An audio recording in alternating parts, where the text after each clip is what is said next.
Τα mobs για το Mob 2023 έχουν βγει. Το πρώτο mob είναι το crab, ο κάβουρας. Σπονάρει στα mangrove swamps και όταν το σκοτώσεις δροπάρει ένα item που σε αφήνει να φτάνεις μακριά για να βάλεις blocks. Αλλά δεν ξέρουμε αν είναι σε PvP ή και μπορείς να σπάσεις blocks. Δεύτερο, έχουμε το αμαρντίλο. Μπορεί να σπονάρει σε ζεστά biomes όπως σαβάνα, desert και red desert.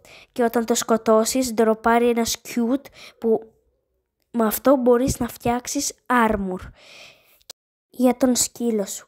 Και τρίτο, έχουμε τον πιγκουίνο που σου κάνει τη βάρκα πιο γρήγορη. Δεν ξέρουμε αν χρειάζεσαι να τον βάλεις μέσα στη βάρκα ή απλά πρέπει να είναι κάτω στο νερό.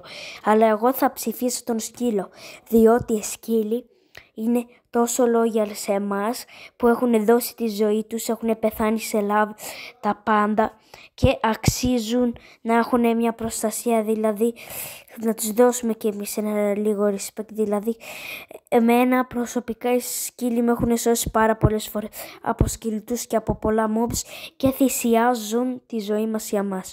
Οπότε ψηφίστε όλοι σκύλο. Αυτά, εσείς τι θα ψηφίσετε, γράψτε το κάτω στα comments. Bye. Νίκηκα με το σάλι μου. Bye.